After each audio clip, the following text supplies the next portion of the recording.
11 ఏళ్ళ ఆ పంచాయతీ 2015లో కేసు పడ్డది. ఇప్పుడు 2026 11 సంవత్సరాలైనా హైకోర్టులో కేసులు దిగలే. అది ఎప్పుడు దిగుతుందో తెలియదు. మరి నువ్వు నిజంగా రైతుల పక్షపాతివైతే, నీది రైతు ప్రభుత్వం అయితే, నీ రైతు డిక్లరేషన్ లో నిజముంటే ఉన్న మార్కెట్ యార్డ్ లో కట్నీళ్లు పెట్టిన పొయ్యి అక్కడ ఆల్రెడీ లేఅవుట్ రెడీగా ఉంది, ప్లాన్ డిజైన్ రెడీగా ఉంది, డబ్బులు రెడీగా ఉన్నాయి. ఇక్కడనే టెండర్ పిలవండి, అంతర్జాతీయ ప్రమాణాలతో ఈ రాష్ట్రంలో లక్షలాది మంది రైతులకు ఉపయోగపడే మార్కెట్ నిర్మించండి. మీరే భూసేకరణ చేయలే. నేను మార్కెటింగ్ శాఖ మంత్రిగా ఉన్నప్పుడే కోహేడ భూములకు 10 కోట్ల రూపాయలు చెల్లించి ఆ రోజు మేము భూసేకరణ చేసినాం. కేసీఆర్ గారి ఆలోచనతో నిరంజన్ రెడ్డి గారు వెళ్లి ఫౌండేషన్ వేసిండ్రు. దాన్ని కొనసాగించమంటే ఈ భూములు టీజీఐసీకి ఇచ్చి దాని నుంచి పారిశ్రామికవేత్తలకు ఇస్తాం. ఇది వేరే మార్కెట్. అసలు మార్కెట్ యార్డు రాష్ట్ర ప్రభుత్వం నడిపే మార్కెట్ నేమో పంచాయతీలు పెడుతున్నారు. అదే కావాలంటే పారిశ్రామికవేత్తలకు ఇవ్వండి, ఇక్కడ మార్కెట్ కట్టండి. ఇప్పటికైనా ఈ చిల్లర కార్యక్రమాలు మానండి, భూముల వెంట పడకండి, పేదల భూములు లాక్కోకండి. ఇవాళ 22A పెట్టిన భూములన్నీ నిషేధిత జాబితాలో పెట్టి భూ దోపిడీ ఈ రాష్ట్రంలో జరుగుతా ఉంది. నిషేధిత జాబితాను రివ్యూ చేసి తక్షణమే ఎత్తివేయాలని చెప్పి కూడా డిమాండ్ చేస్తున్నాం.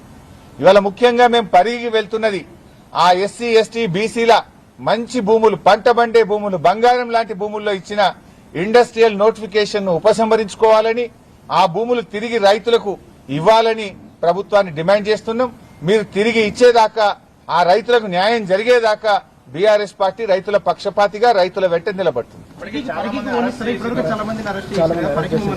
వాళ్ళు అరెస్ట్ చేసినా మేము వెళ్లాలని నిర్ణయించుకున్నాం, తప్పకుండా వెళ్తాం.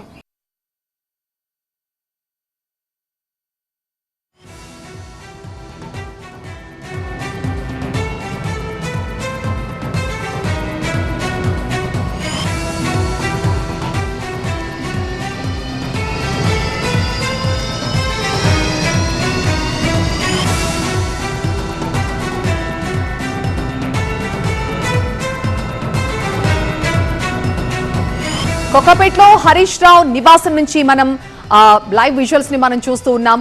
ప్రభుత్వం భూముల మీద ఎందుకు పడుతోంది? భూములు ఇవ్వమని మహిళలు, గిరిజనులు చెప్తున్నా కూడా బలవంతంగా లాక్కునే ప్రయత్నాలు చేస్తున్నారు. అలాంటి బాధితులకి అండగా ఉండేందుకు మేం వెళ్తుంటే మమ్మల్ని హౌస్ అరెస్టులు చేసి నిర్బంధిస్తున్నారు. ప్రభుత్వం పేదల భూములు లాక్కోవడమే పనిగా పెట్టుకుందని, బలహీన వర్గాలకి పట్టాలిస్తామని మేనిఫెస్టోలో చెప్పిన ప్రభుత్వం ఇప్పుడు ఎస్సీల భూముల మీద ఎందుకు దండయాత్ర చేస్తుందంటూ ప్రశ్నిస్తున్నారు.